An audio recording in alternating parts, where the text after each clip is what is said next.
Extreme events like COVID and their effects can be difficult to understand due to their severity and complexity and all the noise on mainstream and social media.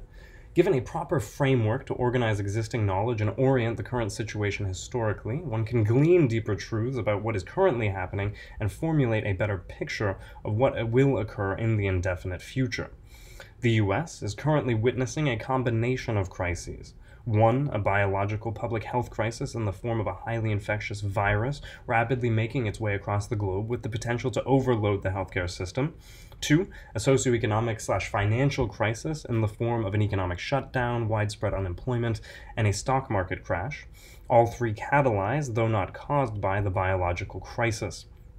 And three, a crisis of leadership, as the government has not responded adequately to any of the aforementioned crises, at least compared to countries in Asia and Europe.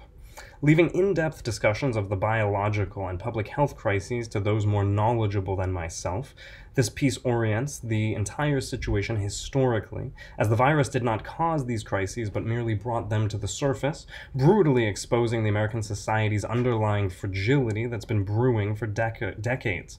Orienting these crises historically enables us to make greater sense of what's happening now, how the government and fintech came to acquire the power they had, and what will transpire, though it would be errant to predict anything specific. It's more a discussion of where current trends could lead. We need context to understand any current event, but considering the severity, extremity, and complexity of the current crises, we need ample historical context, as COVID really is just the match that lit the dynamite. So this first part addresses the various developments of the past 100 years or so as they relate to events currently transpiring. The next part contains a discussion of the current situation, the new normal, if you will, and the various phenomena it entails. Finally, the third section entails a discussion of how the US could move forward democratically and equitably in a robust, anti-fragile manner into the uncertain future, instead of having a new normal imposed upon them without its having a say. For now, we turn away from the present and cast our gaze onto the past to understand how the American society came to be so politically, economically, and socially fragile and vulnerable to extreme events like COVID. Section 1, the Great Depression and Great Recession. We will come to situate all the crises by first analyzing the economic one, which resembles the Great Depression in its severity and the 2007-2008 financial crisis in the government and business community's response to it. Furthermore, one cannot understand the last crash without first understanding the Great Depression.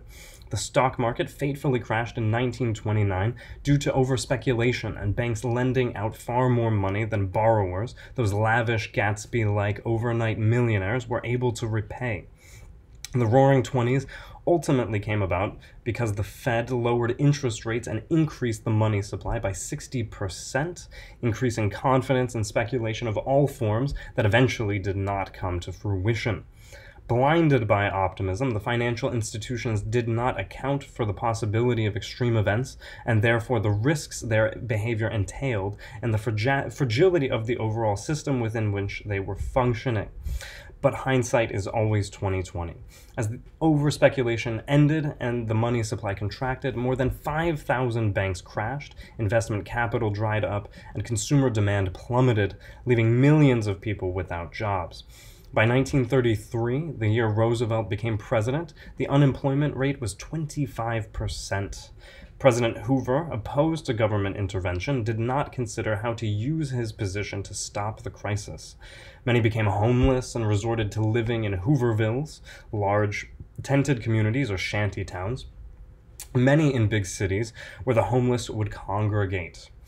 In the first few years of the Depression, the government provided citizens no recourse, despite a wealthy elite protected by Hoover having the collective financial means of assisting them. Clearly, the system, while it functioned most of the time, was extremely fragile with regard to extreme events like unexpected widespread bankruptcies and bank runs, and the masses were exposed to the risks of a system over which they had no control. Roosevelt defeated Hoover in 1932 with a platform outlining the New Deal, which entailed significant measures to quell unemployment and stabilize the economy. After speaking with many community organizers, labor unions, and third parties, and responding to their pressure, FDR instituted progressive taxation and used the elite's wealth to finance work programs like the Civilian Conservation Corps and the Tennessee Valley Authority, and social programs like Social Security. The New Deal was ultimately an experiment in demand-side economics, the idea that the economy should assist the demand side of the economy, i.e. consumers and workers, right? Those people who go out and buy things and drive the consumer economy ultimately. In order to address the financial sector's misdeeds, FDR created the Securities and Exchange Commission. Furthermore, Congress enacted the hallmark banking legislation, GlassSteagall, or the Banking Act of 1933, keeping depositor and investment banks separate so that depositor money would be protected should another crisis in the financial sector rear its ugly head. One fatal issue bringing about the crash and subsequent bank runs was the fact that banks had been lending depositor money without their consent. As bankruptcies began to mount, confidence in the economy waned, the stock market crashed, and bank runs happened because banks, due to the fractional reserve system, had only a minor percentage of total deposited money available. The Banking Act existed to protect consumers so that they would not be saddled with future risks, and remained in effect until 1999, when Congress and the Clinton administration repealed it with the Graham-Bliley-Leach Act. Unsurprisingly, the biggest economic crisis, and one of the very few since the Depression, occurred within 10 years of the repeal. With the division between the depositor and investment banks lifted, investors had significantly more money to invest, and one thing they did with that capital was to issue excessive numbers of subprime mortgages, generating a bubble in the housing market that eventually burst once subprime borrowers started defaulting en masse. The repeal of GlassSteagall lifted a measure intended to make consumers robust against crises caused by investment banks, thereby transferring risk to the consumers and rendering them vulnerable to economic crises. They created a system that profits handsomely when all is normal and stable, but is also liable to lose everything should an extreme event occur, with most, if not all, of the risk being transferred to the taxpayer. In response to the liquidity crisis caused by the collapse of the housing and bond markets, as bonds were backed by the housing market, the Bush and Obama administrations both provided bailouts without any system of accountability for the very same people who manufactured the fragile system and put the entire society unknowingly at risk. No such bailout assistance came for the millions of families who had lost their homes. As it was, those bankers had no skin in the game and were in fact anti-fragile to their system's fragility. Their companies manufactured a gargantuan, seemingly incomprehensibly intricately interwoven global financial system with the potential to collapse the global economy if, say, millions of people default on their mortgage payments, but were not held responsible for their actions when the crash eventually occurred. Not only were they not held liable, but they also received massive bailouts from which even bonuses were divvied up, and of course they kept the millions of houses they'd repossessed. Unlike the Great Depression, there were no jobs programs or really any effort to help homeowners, renters, and the newly unemployed, only socialized losses and privatized gains. The people at large were neglected, all while the government effectively rewarded those responsible for the crash.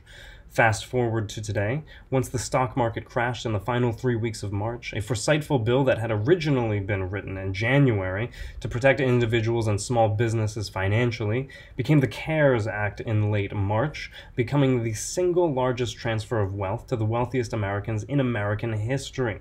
How did the U.S. come to the point that the government did nothing meaningful to help the masses negatively impacted by the crisis and other problems like automation and outsourcing, but deemed certain banks to be too big to fail and enabled them to profit handsomely off of bailouts and repossessed houses?